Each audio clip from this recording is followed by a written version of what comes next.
Hello, everyone, and welcome to the Football Recap podcast. As we all know, the transfer window is now ongoing. So, as you know, we've been doing this kind of series where we talk about potential transfers we could see with Chris delivering all the news. So, yeah, today we're going to get out another episode on that. We are going to be talking about players like Pogba, Cristiano Ronaldo, Jack Grealish, and many more. So, make sure to watch up to the end of the video for all the news. Chris? Yeah, it's going to be a busy one today. We've got quite a few hot topics to go through, quite a few updates. We've seen a few things come out through the week, so we're just going to explain them in a little bit of detail and give you some understanding of where particular transfers are currently and what's going on. So Fred's going to talk about the first player and I'll give the details accordingly. Yeah. Well, the first player I'm going to be talking about is a player that I think we've been speaking about since we started this podcast, which was quite a while ago. Jadon Sancho. We know that the deal is over, completed. What's the latest update on that, if there's any? Well, it's just, it was a long time coming. Manchester United negotiated a fairly good price, as we've said, with additional add-ons around 90 million euros altogether when the years are up. So haven't paid much up front either. So they've done quite well, and that's given them the ability to look at other targets. But what I will say to Manchester United fans is be patient with Jadon Sancho. He's got a lot of talent.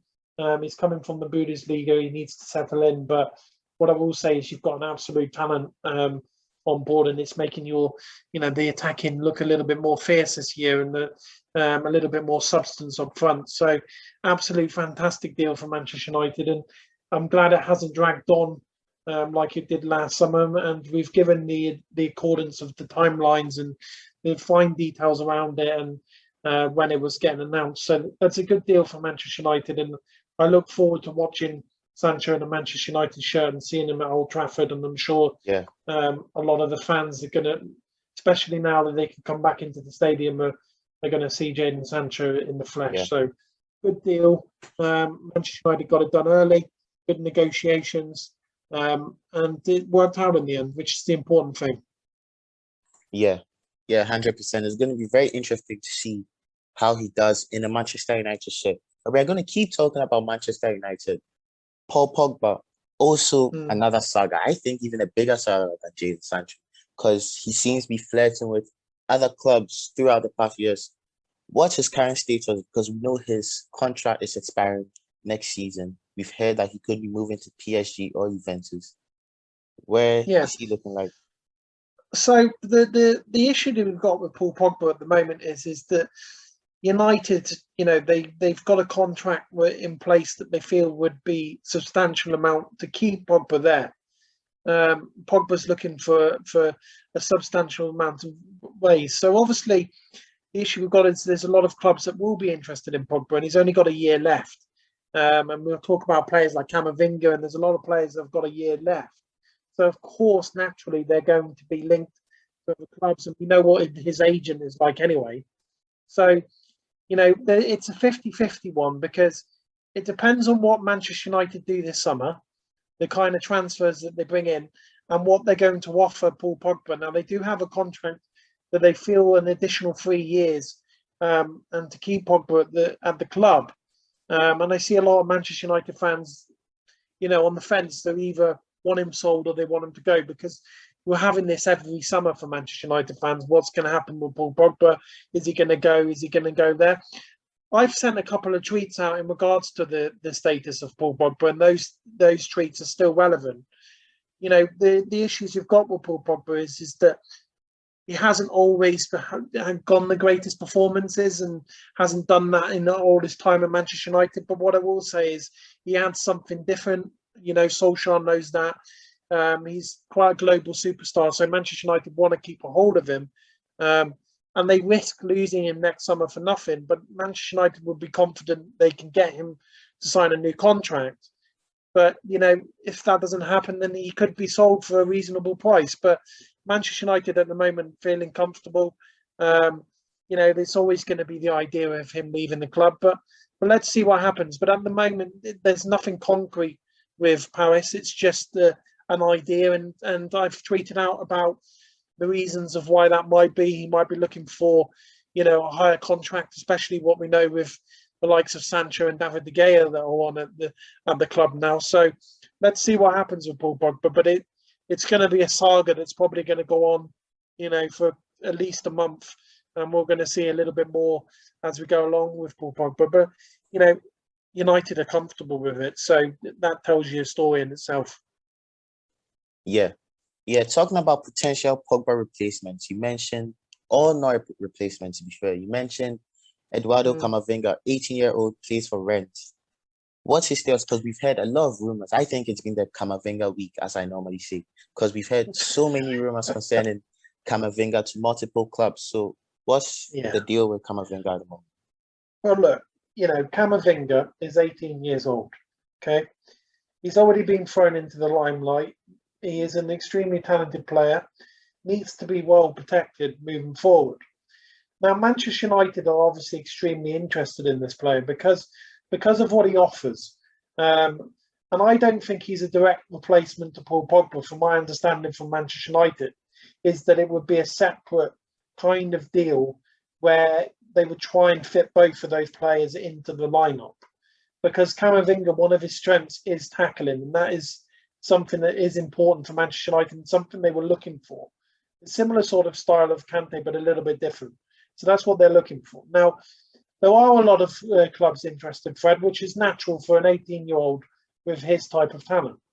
What I will say is that when obviously his parent club would like to sell him this summer because they risk he's not going to sign a new contract, and we have spoken heavily about that over the last couple of months, which you can see on Instagram.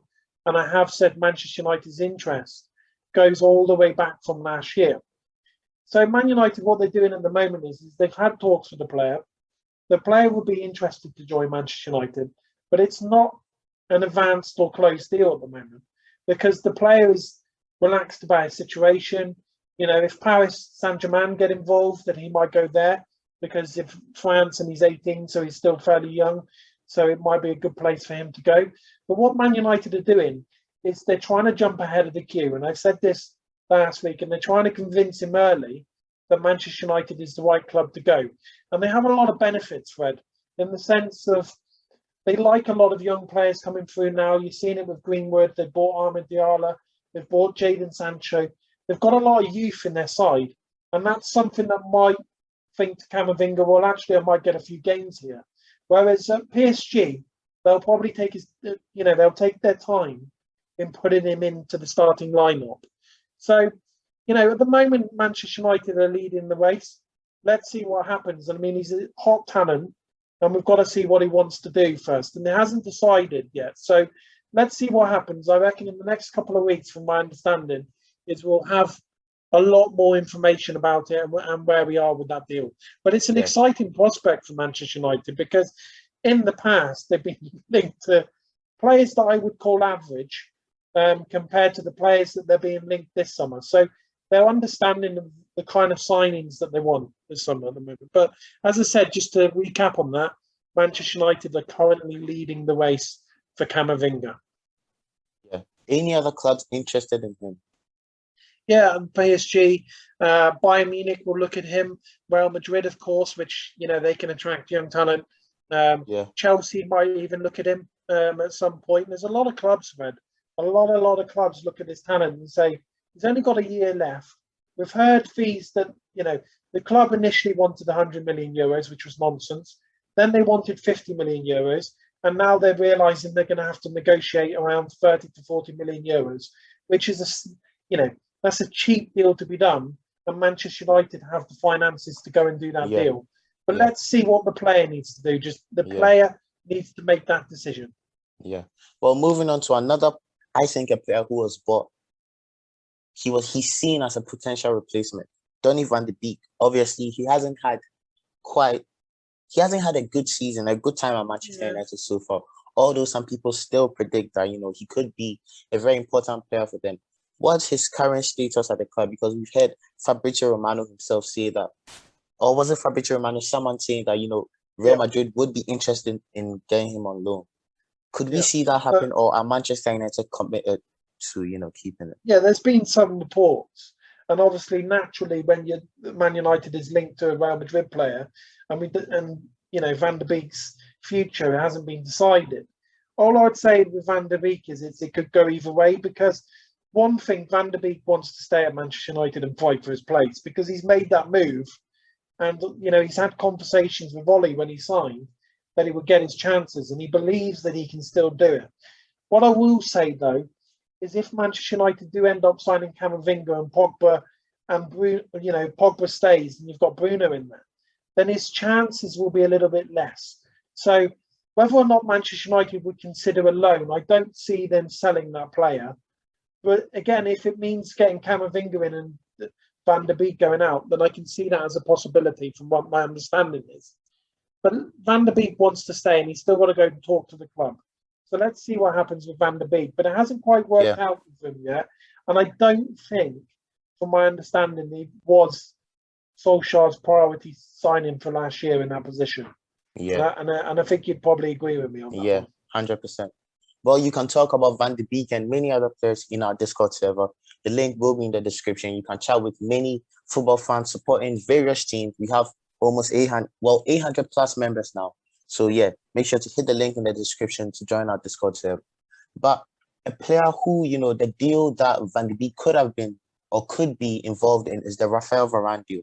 We know that Manchester United are heavily interested in Raphael Varane, 28-year-old. Serial winner. What's his current situation? Are Manchester United close to getting him? Well, the interesting thing about Varane is that, and we've spoken about this in the last few months, Varane is the dream priority for centre-back for Manchester United. And he rejected a couple of contracts, and Manchester United's confidence started to get up. So they moved away from Pau Torres to Rafa Varane, in the sense of, okay, maybe we can get the deal done here. Now, what we know is that Manchester United have, in principle, have agreed the wage for Varane. So that's good news to begin with. And that's the kind of negotiations that club will go ahead and do anyway. So that's not a problem. So that's fine. What the issue we've got at the moment is that Varane needs to make his intentions clear to Real Madrid that he wants to leave the club and go to Manchester United. Now, once that's happened, Manchester United will then negotiate a fee for Varane around 50 million to 60 million euros. Hopefully, they're hoping they can get it a little bit lower than that. So I wouldn't say it's close, but it could change at any point. And it's very similar to how the Sancho deal was done, in the terms of they've sent a couple of informal offers to Real Madrid and said, look, we'll offer you this if he ends up going. But if Real Madrid match Varane's wages with what David Alaba's on, then I see him staying at the club. But what I will say about that, it's a lot of money. But what I will say, Fred, is that I don't see that happening at the moment. And Madrid haven't communicated that out, that they're going to go and do that particular deal. So Manchester United are still confident that they can get Varane at Old Trafford this summer. And Varane is keen to do a new venture to Manchester United anyway. So I would say let's wait a few days and we might see some more developments from it, in my understanding. But we need to know it's in Varane's court on what he wants to do this summer. That's all it is. Once we know, then it will go from there. Yeah. But doesn't that kind of state what Varane's intentions are? The fact that he delayed his decision so long, the fact that if Real Madrid do offer him the wages he wants, he would potentially stay. I mean, as a Manchester United fan, would you like that? Do you want a player whose intentions are? You can leave a comment down there. But Chris, doesn't that say a lot about Varane's intentions? Well, look, 90% of players are like that these days, Fred, and there's no particular loyalty. But what I will say with Varane is that he is a world-class centre-back. You are getting someone that's won a lot of trophies that will bring that kind of success and help Maguire at the back. So I don't think it's something to be too concerned about. What I will say is that Varane would prefer to move on, and I'm not quite sure at the moment. And I think Madrid have communicated that they won't offer near to David Alaba's wage. So we've got to wait for Varane on what he wants to do. Now, there's a lot of other clubs that can go for him, the likes of Chelsea, but he's ironed out that he wants to go to Manchester United. And Chelsea can offer the same wages. So I think, what Manchester United are trying to build is something that appeals to him. And the fact they've gone and got Jadon Sancho is now going to attract a lot of other players to the club because of the type of talent he is. So let's not worry too much about it. But yes, Varane is 28 years old, and if someone, because he's played for Real Madrid for a long time, and he get offered that wages and potentially the captaincy, then maybe that sways him. But remember, his relationship's not great with Ancelotti either. So let's see. But Manchester United are confident, and the wages have been agreed and not a problem. So let's go from there. And as I said, it's similar to how Sancho. We'll see in a few days, 10 days to 2 weeks max. We'll understand where that deal is. And we'll go from there. But what I will say is he's a quality centre back. But Manchester United will not get stung. They are being clever with it, and they do have other alternatives. And you've seen that in the previous podcast. Yeah. Well, next I'm gonna ask a question that someone commented on our Twitter post. Make sure to follow us on Twitter and Instagram. The link will be in the description. He says, what's the current goalkeeper situation at Manchester United? Because we know they've recently announced Tom Heaton as their new goalkeeper. Lee Grant has signed a new contract. I mean, they have David De Gea, Dean Henderson. What's the goalkeeper situation? Because when you look at all those players, I don't think any of them would be happy to sit second fiddle. I've got a lot of... The goalkeeper situation has just got a little bit worse because they've brought Heaton in. I don't quite understand it, but that's... you would think if they brought Heaton in, is that they want to get rid of Henderson and De Gea, right? So, but the issue at the moment is David De Gea's wages is crazy. So I can't see any other club. And obviously PSG have gone with Donnarumma. So there isn't any other club that can really afford David De Gea. Yeah. So, it might be that Henderson is the cheaper option to remove from the club. But at the moment, both of the players want to stay, and Manchester United are comfortable in keeping them. But of course, there's Heaton there as well now. So it's going to be interesting, but no bids or nothing's advanced with any of the goalkeepers to say they're moving this summer. And that's where we are at the moment. Until I've seen any other different updates or it's been communicated accordingly, then as far as I know, that those players are not moving on this summer. And it's just going to be an interesting way how it's done. And we'll see what it goes. But apparently Henderson's going to be the starting goalkeeper, but it will remain to be seen. Yeah. Well, to make sure you don't miss any further updates on this topic or many more, make sure to subscribe to our channel so that you don't miss any podcast. And as I said, make sure to follow us on Twitter and Instagram. The links will be in the description. But moving on from Manchester United, we're going to go to the other side of Manchester City. We know they've just won the league. I'm sure Pep Guardiola would still want to, upgrade his squad, which, in my opinion, is crazy. We know that they're interested in Jack Grealish and Harry Kane. What players, what's the situation with Manchester City when it comes to Jack Grealish and Harry Kane? The problem they've got is I don't think they're going to be able to do both deals. I think it's going to be one or. The likeliest one would probably be Jack Grealish, because I feel, if they've offered 100 million to Kane, they could go easily and go and get that from Aston Villa, and then they can go and reinvest. Yeah. But what I will say is that Manchester City do want a striker. So Manchester City at the moment, what they've done with that £100 million bid is test the waters and see what Kane wants to do. Now, Kane wants to play Champions League football next year. All right. So, and Tottenham, for me, they've done an okay manager replacement with Nuno, but I don't think it's going to be enough to convince Kane. And that's my opinion, because he's not a serial winner, Fred. If they got someone like Conte in, then Kane would probably want to stay. Okay. But Kane still wants to leave and play Champions League football. So Manchester City, I see them, and from what I know, will go back in with another bid. But then if that fails, then they probably will look at Jack Grealish. But it will be either or. I don't see both. Yeah, but one of them will come. Yeah. And what price they do you pay see? The money. What's the price you would need to attain Harry Kane? You're looking at 140 million. Wow, it's a lot of money. It is. That's what but we know what Levy's like, Fred, because Spurs, Spurs want to keep him. He's still got 3 years left on his contract. They're sitting comfortable. But 140 million is a lot of money. Jack Grealish can be bought between 90 to 100 million, but I think it's probably gone up slightly. during the Euros. Yeah, It's just yeah, crazy. 100%. Well, let's assume Harry Kane does move on this summer. Another person in our Discord server asked, who could Spurs potentially replace him with? Well, I was going to say Andrew Silva, but he's gone to another club, so Yeah, that one's one they missed out on. There's not really a great deal of options. I know there's the Lazio centre forward Koya that looked yeah, likely, and he looks like a potential that they could sign. yeah, Um, you know, they couldn't get someone like Calvert-Lewin or any of those sort of players that they've been linked to before.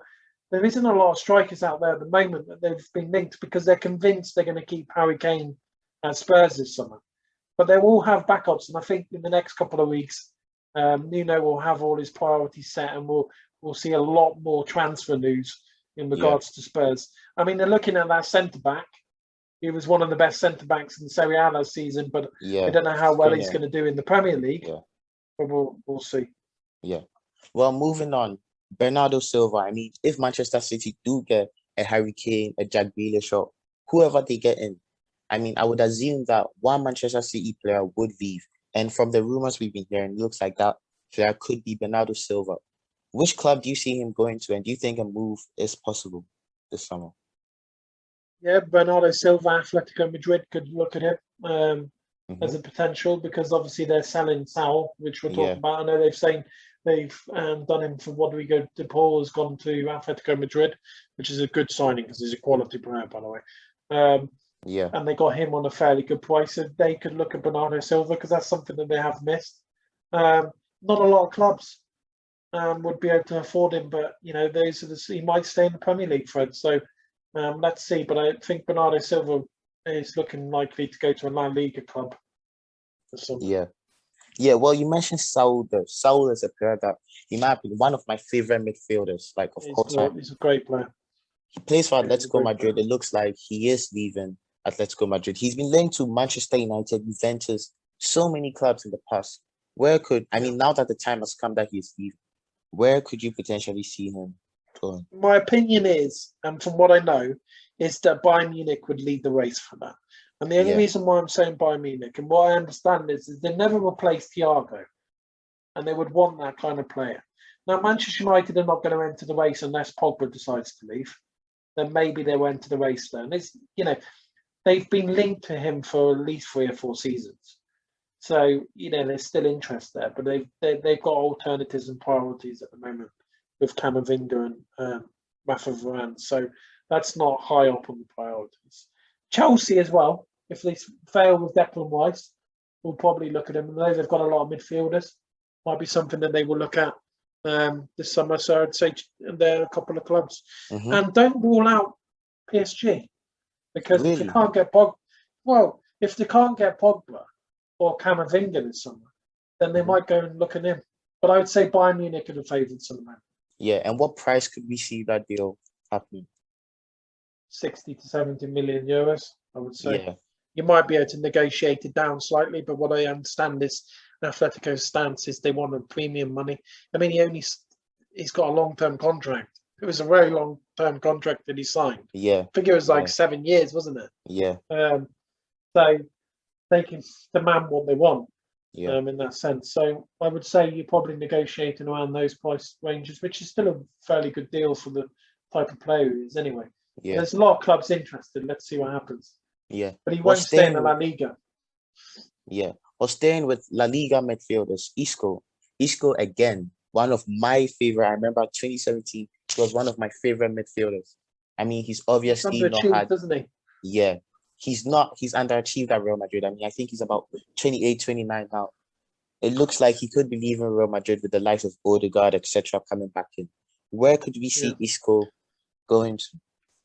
I mean, he's got to leave, Fred, first and foremost, Yeah, because there's no longer a starting place for him at Real yeah, Madrid. yeah, It won't be shocked if Arsenal get linked to him because they have in the past. Now, I know they've yeah. can't offer him European football. Mm-hmm. But Arteta's looking for that type of player anyway because he's had that in the past, and obviously Martin Odegaard has left, so he might want to replace him with that. And then Tottenham might have a look at him as well. So there are a few Premier League clubs that will look at him, and we could see a couple of Italian clubs look at him as well. So the likes of AC Milan. Yeah. There's a couple of other clubs that are interested in him, but has been told by Real Madrid that he can look for another club. And I don't see him being an expensive deal.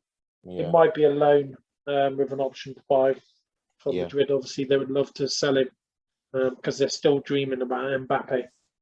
Even this summer now, they're still dreaming about trying to get Mbappe, which is still difficult, but we'll see what happens with that one. Yeah, well, I think that's the best move for Isco. A Yeah, talented he player needs to who go. has, and achieved at Real Madrid. Well, staying with midfielders, Renato Sanches, another upcoming midfielder. I mean, I think he won the Golden Boy Award a couple of years ago. Correct me if I'm wrong. Yeah, it's a couple of Renato years ago. Sanches, he's been linked with Liverpool, Bayern Munich, and many others. Where could we see him moving to and for what price? I've seen him going to Bayern Munich. He's already been playing there. I don't see that happening again. He still wants to prove himself in the Premier League, from my understanding, and the agent has had negotiations with Liverpool Football Club. So Liverpool look the most likeliest out of the things. Arsenal have looked at him. There's a couple of other clubs. Manchester United might look at him if everything else fails.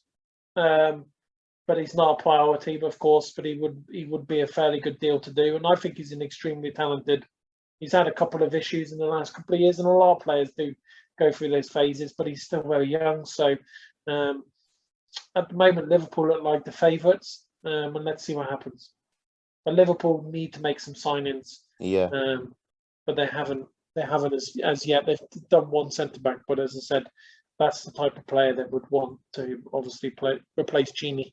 Yeah. And what price could we see that deal happen? You're looking between 30 million euros to 40 million euros. It's not going to be, clubs could probably get it down to 25, but you're not going to see anything cheaper. Just remember that his club just won the French league and they've got Champions League football, and he has a fairly long contract. Yeah. So you're not going to get him cheap. And he had a good Euros as well. Yeah. Well, but let's see. Liverpool got advanced on that one. Yeah. Well, moving on to another midfielder, West Ham's Declan Rice. I mean, he has also been quite consistent for England during the Euros, and he had an amazing season last season. We know Manchester United are interested, Chelsea are interested. Could we see that deal happen even at his astronomical price tag? Well, look, Manchester United, I don't see happening because they're looking at Camavinga, and Declan Rice is an expensive deal to do for him. You're looking at 80 million. I mean, it's a ridiculous amount of money, isn't it? If you look at the differences between him and Camavinga in the price range. Yeah. So it's crazy, and that would probably put Manchester United off, considering they've got other priorities that they want to do across the squad and make some sales. Yeah. Now, Chelsea have been extremely quiet at the moment, which suspects to me that they're waiting for certain individuals to finish the Euros. So I could see Chelsea actually going for a bid with Declan Rice because the Chelsea manager is interested and Chelsea are interested. So if he's going to go somewhere, he's going to go to Chelsea as the favourites. And he wants to stay in London anyway. So let's see what Chelsea do. Nothing's been communicated yet what they're going to do, but Chelsea are the type of club that just go and get it done. So they'll know the price of Declan Rice and they'll hope they can negotiate slightly. And they do have a lot of players that West Ham might be interested in. So let's see what happens. Chelsea would be the favourites. Manchester United have got a lot of things to sort out to even contemplate looking at Declan Rice. And Ollie admires Declan Rice, but it's an expensive fee and an expensive wage that he wants at the moment. Yeah. And I'm not sure it's worth it. Yeah, I agree. If I was looking at someone, Calvin Phillips, more worth it than Declan Rice. Yeah, he's been very good in the Euro so far. But I agree with you. I think Declan Rice is a very good player. He's still only 22. He has tons of potential. But, 80, 90 million, no, he's just not worth it. No. If you look at Jack Grealish's price and Harry Kane and Sancho, you're talking crazy amount of money. I'm sorry, but if I was Chelsea, you'd be looking at 60 million. Yeah. And if you're lucky, he's a £50 million player. Yeah. But as I said, West Ham I believe they've got European football, haven't they? So Yeah, they can demand that kind of thing. But yeah, United, if they sell things and certain things don't go the way they want it, then they might enter the race. But at the moment, no. yeah. Well, I left the biggest players last. Oh, sorry, we are not quite there yet. We're going to be talking about Alvaro Morata. Chris, I know you're going to be upset with me since you're a Juventus fan, but Alvaro Morata, I mean, God. you just give your Yeah. opinions on him because I don't quite know what to say about him, to be honest. Oh, it's hit and miss, Fred. Hit and Yeah. miss. Every season, every season I've seen him play, he played at Chelsea and, Hmm. the types of strikers they've had Yeah. recently. Yeah. I mean, he's played at a lot of different clubs and he's been very hit and miss and he's been sold through many different clubs, which tells you why. Um, some days he turns up and he just looks absolutely world class, and then the other days he just looks absolutely dog shit. So I think this is the politest way I can say it. Yeah. But my concern is that Juventus have, they haven't got a lot of money. We haven't got a lot of money this summer. And we know that because we're trying to structure the Locatelli deal over 2 years. So that tells you. So we're paying for an additional loan from Morata. We'll see what happens, Fred, but I just don't want him to start that many games. Yeah. Understandable. Understandable. You know, Well, moving on to the bigger it's players now. because we can't afford another striker, that's all. Yeah. Well, Locatelli, you mentioned him there. What's the price tag? Considering 40 you're million. trying to 40 million. Okay. Well, Yeah, I but it'll be think that's structured a over 2 years. yeah, I think that's a bargain, to be honest. I don't know what your opinions are on him. I Oh, think he's yeah. a world-class potential player, to be honest. Yeah, because if you look at Declan Rice to Locatelli, I Hmm. mean, Yeah, it's there's not a lot of convincing I need to do with that. So yeah. yes, Juventus need to hurry that deal up, but he wants to play for Juventus, so Hmm. I'm comfortable knowing that that's going Yeah. to happen. I mean, Arsenal are waiting in the wings, but again, Well, moving on to the big players now, as I said, Lionel Messi. I mean, he is unemployed right yeah. now, to say the least. He is unemployed right now, which sounds crazy, but could we see him getting another Barcelona contract? I mean, his No, wages, I don't see who else could afford him, no, to be he'll honest. stay at Barcelona. He's obviously signed the 2 year deal already, just waiting for it to be announced. And we will about talk about Barcelona issues in a minute. But yeah, Yeah, he's going to stay at Barcelona. There's nothing to say about that. This free agent stuff, yeah, I get it, but yeah, yeah, he's still getting paid by the club. So yeah. Yeah, well, Barcelona issues. We know they have a new president, but I mean, I heard that they were in debt of about 800 million euros. Correct me if I'm wrong. What's the current situation at Barcelona? so they've got to decrease their wages by 200 million euros, Fred, which is a lot of money. Now, Yeah, something came out today in terms of, if you look at it, Griezmann is on 800,000 euros a week. A week. So he would that's be a notable, yeah, he's going to be a notable sale. I hmm think they want to sell Griezmann, whether or hmm not he goes or a club pays it. Who's going to pay 800,000? I exactly. mean, not Yeah, not this. He's over 30 now. Yeah, yeah. he's a quality player, but he's going to have to take a wage decrease, 800,000, and then you've got Frankie De Jong, who's an absolute quality player, who's on 400,000 euros. So no wonder Wow. they're in problems. Yeah, He's on 400,000 euros a week. yeah, And then you've got Messi who's on 1.3, which is understandable. Okay. yeah. And there's some other players like Umtiti and Pjanic are on high wages. There's a lot of players. Well, it's Hmm. their own fault. Yeah, The issue is 100%. they've got to terminate. There's going to be a hell of a lot of outgoings for Barcelona this summer. A lot of outgoings. And there's going to be a lot of clubs interested. I think Barcelona is going to be probably the most covered story or updates that are going to be communicated to me this summer. And I'm Hmm. quite excited about it. I know it's harsh to say it, but they've got a lot of Yeah, good players. yeah. Like Coutinho's got to be sold as well. Hmm. So I totally they're going to forgot have to about. sell some of these top talent. They Yeah, can't do Dembele's contract just yet. So they're in an absolutely white mess at the moment. But what I'd say is it's going to be interesting for me because I'm going to get so much news about Barcelona. So it's going to be one of the most covered stories of this window.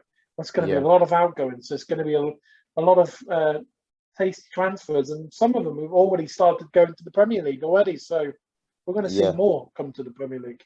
Yeah. But yeah, it's a mess. Yeah. And Well, they we go and spoke. sign Aguero and Aguero and Depay, and they can't even announce those deals yet. So Yeah. it's just mental. Yeah. Right. Miss. Well, moving on. I mean, we spoke about Messi. We have to talk about Cristiano Ronaldo. Of course He's we do. also. I mean, the last season, he hasn't been underwhelming, but it just doesn't seem right. Juventus right now concerning Ronaldo. We've seen a lot of rumors that he could leave. What's the current situation around him? You got to know with these big players is that Ronaldo joined Juventus before the pandemic, so he's on 30 million net, 30 plus net a year. He's on a lot of money for it, plus all the other additional stuff that comes with it. So there isn't a lot of clubs. I mean, Paris Saint-Germain would be the only club that I can see him joining. Manchester United definitely not. Ronaldo's still got to sit down with his agent Mendes and Juventus, and that's going to happen in the next 2 to 3 weeks, and then we'll know what's going to happen with Cristiano Ronaldo. But remember, Juventus have got a new manager, Allegri, again, and he's absolutely fantastic manager. I'm glad he's come back, and we'll see from there. But we'll know in the next 2 or 3 weeks what's happening with Ronaldo. But I don't think it's going to be a massive loss to Juventus if he does leave. I think they'll be able to cope anyway with Allegri because I think he's that type of manager. And I don't see the other clubs competing the way they did in the Serie A last year, especially with Conte gone from Inter Milan now. So Ronaldo is going to be an interesting one in the next month or so. But at the moment, there is nothing advanced. But Paris Saint-Germain can afford that type of player. Yeah. But there has to be. We'll have to see what happens with the likes of Mbappe, and we'll go from there. And what's going to happen with the Paul Pogba situation as well. So we're going to see in the next month. Yeah. Well, the last player we're going to talk about is Erling Haaland, who, in my opinion, is the next Ronaldo or Messi. I'm not saying he's going to reach those heights, but you know what I mean. He's at Dortmund. We know he has a very high. We know that his release cost is going to increase, as you said in previous podcasts. You can check that out. What's his current situation? We've seen a lot of rumors that he could potentially move to Chelsea, which seems impossible. That's the only club that can afford him this summer, and the only club that would be attractive because they've won the Champions League. So I wouldn't rule it out because Roman Abramovich, what he's like, you pay for whatever he wants. So, and he has told Tunstall they would be quite happy to stretch his financial budget to go and get Hammond. The issue I have with it is there's been a lot of news about personal terms being agreed, hasn't been agreed. Dortmund as well are not interested at the moment in selling. But what I will say about this, and I've said this before, if Chelsea come to the table and say, well, here's 152 million, then Dortmund are going to have to seriously think about it. Because if you look at it, Fred, it's next summer, it's going to be half that, So, but what Haaland is Haaland wants to take his time and he likes to, do some stepping stones in his options, and he's done that throughout his career. Is that he would like to see what type of clubs are going to be interested in him next summer. So no personal terms have been agreed at the moment. But what I will say, Haaland is not saying no to Chelsea. We just need to see if Chelsea are going to go and make a formal offer. And absolutely, the wages and everything else won't be a problem for Chelsea because it's Roman Abramovich. So he can go and decide to do that. But let's see, we'll know in the next few weeks what Haaland's doing. And Dortmund are trying to convince him to stay, and that's the situation where we are at the moment. But if I was Dortmund, Fred, just stepping outside of the transfer updates that I give, if I'm offered 152 million and he goes for 70 million next year, they've got 2 replacements they can bring in, like Malin and the other guy from PSV, I think it is. So why not do that deal now? Because you're getting double the price. But we have to see what the player wants to do. Yeah, 100%. Well, the last thing we're going to talk about is a question from a Discord user. He says, what's the current update on James Garner's at Manchester United's future? In my opinion, I think, before you go, I think he's phenomenal. I think he can be the next Michael Carrick. He's really good. What's the current status around? He's an upgrade to McFred, isn't he? Yeah, 100%. 100%. I'd put him in the team now if I was honest, but I think he'll go on another loan, to be honest. Maybe to might go try and get a Premier League club for him, similar to how Chelsea are dealing with Billy Gilmore going off to Norwich. So that would be the destination, really. But we'll see which club convinces him. But a loan looks the most likely. So. Yeah. Yeah. Well, before we end off, Chris, is there anything you want to say? You wanted to give some shout outs? Yeah. So, I mean, earlier this week, there was something that came to my attention on Twitter, and I won't go into too much detail around it. But it was quite saddening to see. But what I did see, and I've seen the likes of, there's a couple of accounts. One is Just Too Breezy, is that correct? And MUFC MPB, who does a lot of good United news, and L James, I believe. Now those three guys, and I haven't seen eye to eye with one of them for quite a while, but that's all buried in the hatchet now and stuff. And from what I've seen and some of the stuff that Breezy's done for Alex and all the other accounts have done, I just wanted to recognise the stuff that they're doing in the community, especially for Man United fans. I mean, that's genuine from them, and they do deliver quite a good amount of news, incredible news. So I just wanted to give them a shout out, and obviously from Football League Hub's perspective, just the appreciation that they've done that, and moving forward, our brand will assist them if they ever need us for anything. So credit to them, and I just wanted to give them a shout out from that this week, because that's really nice to see. And we've had some sad news for that particular community over the last couple of months, and they've done a lot for Alex's family and the stuff, and that's something that they should be extremely proud of. 100%. And it's something that I recognised and had to reach out, because I like those kind of people that do that, and that's really appreciated. So from the Football League Hub, I just wanted to give a shout out for that one. Yeah, 100%. I'm sure everyone would agree with you. Well, from now on, as I said, that brings us to the end of our podcast. Make sure to hit the link in the description to join our Discord server and chat with many football fans supporting various clubs. Follow us on Twitter and Instagram. Make sure to follow us on TikTok as well. Our TikTok is newly open. We post daily fresh content, funny content, football content, all that kind of stuff. Make sure to subscribe to the channel and hit the like button if you enjoyed the video. And check us out on Reddit as well. And we'll see you in the next podcast. Yep. Thank you, guys. See you later.